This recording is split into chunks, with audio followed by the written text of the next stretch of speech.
आरतीसाठी guest आलेले आहेत doctor Sachin देवी सर. सरांची कंपनी आपल्यासमोरच आहे ना, फुल स्पेक्ट्रम आणि एक दुसरी आयनेट ॲप्लिकेशन म्हणून अशी कंपनी आहे. तर आज आपल्याकडे सर आलेले, तर सरांसाठी वेलकम झालं पाहिजे आणि क्लॅप झालं पाहिजे. तुम्हाला जर करिअरचं रॉकेटवर पोचवायचं असलं ना, तर फॅक्ट ही 90% एनर्जी ते रॉकेट लिफ्ट ऑफ व्हायला जाते. सो तुम्हाला आता करिअरच्या सुरुवातीला वाटेल खूप त्रास आहे, हे ते, तो कुणाला चुकलेला नाही. आणि ज्याला ते एनर्जी देता आली त्याचं, कारण तुम्ही कमी जर फ्युएल टाकलं रॉकेटमध्ये तर ते सक्सेसफुली लॉन्च होत नाही. ते थोडंसं वर जातं, उडतं वगैरे सगळं.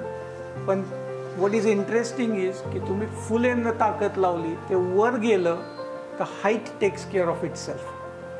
ती उंचीमध्ये मग तुमचे नेटवर्क होतात. एकदा माणूस वर गेला की म्हणून तो सक्सेस बेसिकली बिगेट सक्सेस असं असतं ते. सो पण ते इनिशियली तुम्ही गिवअप केलं तर इश्यू येतो. आणि तिथे मी तुम्हाला एकच दुसरा कन्सेप्ट सांगतो की आपल्याला सक्सेस आणि फेल्युअर दोनच गोष्टी शिकवल्यात. मध्ये एक असतो अनसक्सेसफुल अटेम्प्ट. तुम्ही ते बघितलं आहे की महाभारतात रामायणात किल्ल्याचं दार उघडायचं असतं, लोक येतात ओंडक्याने धक्का मारतात. पहिल्यांदा तुम्हाला ओपन नाही होत, दुसऱ्यांदा नाही होत, तिसऱ्यांदा नाही होत. मग आता जो तिसऱ्यांदा धक्का मारला आहे त्या लाकडी ओंडक्याने, किल्ल्याचं दार तर नाही उघडलं, मग तो सक्सेस आहे का फेल्युअर आहे? आणि रिअली डिपेंड असतं की तुम्ही काय डिसिजन घेता एंड ऑफ द थर्डला. जर तुम्ही चौथा धक्का मारायचं ठरवलं तर पहिले 3 असतात ते फेल्युअरमध्ये जात नाही, सक्सेसमध्ये पण जात नाही, कारण तुम्ही ओपन नाही केलं. पण 6व्या 7व्या वेळेला जर तुम्ही मारला धक्का आणि ते ओपन झालं डोअर, तर पहिले 6 फेल्युअर नसतात. प्रत्येक अटेम्प्टच्या वेळेला तुम्ही ते डोअर वीक केलेलं असतं.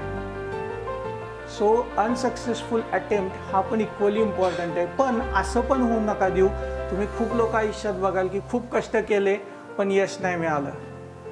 तुम्ही 7 वेळा धक्का मारला, 100 वेळा मारला तरी पण डोअर नाही ओपन होत आहे, तर कधीतरी पॉज घेऊन विचार करायला पाहिजे की मी खरंच माझ्या हातात तेवढा मोठा लाकडी ओंडका आहे का मी चिपाडाने धक्का मारतोय आणि म्हणतोय की ओपन नाही होत, मी आयुष्यात खूप कष्ट केले.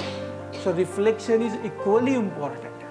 आणि मग त्या पद्धतीने म्हणून आपण म्हणतो ॲडॅप्टेशन, की बाबा मला जर नाही खरंच माझ्या हातात लाकडी ओंडका पण ओपन नाही होत, तर मे बी माझं ताकद कमी पडते, मग मला ते लाकडी ओंडका सोडून मला हत्ती आणला पाहिजे तर ते डोअर ओपन होईल. किंवा मे बी मी चुकीच्या डोअरवर धक्का मारतो, मी 2-3 तोफा मारून जर बाकीचा बुरुज तोडला तरी मी आत जाऊ शकतो. बेसिकली हा अनसक्सेसफुल अटेम्प्टला आपण व्हॅल्यू खूप कमी देतो. पण याच्याशिवाय सक्सेस होत नाही. असा A to B सरळ नसतं, हे वेडी वाकडीच लाईन असते आणि ते शिकावं लागतं, प्रत्येकाला त्यातनं जावं लागतं. सो जो पण म्हणतो ना, तुम्ही बघता ते हिमनगासारखं असतं की यश वर दिसतंय, खाली किती गाडले गेले ते ज्याचं त्याला माहिती आहे. So I want you to understand this part. मी एक बुक पण लिहिलेलं आहे द सक्सेस ब्लूप्रिंट म्हणून. मी 4-5 कॉपीज पाहिजे तो पाठवून देतो. सो माझा सक्सेस वर्कशॉप म्हणून वर्कशॉप खूप फेमस होता अमेरिकेमध्ये. सो मग मी नंतर बुक लिहिलं आहे. सो मी पाठवतो 2-4 कॉपी.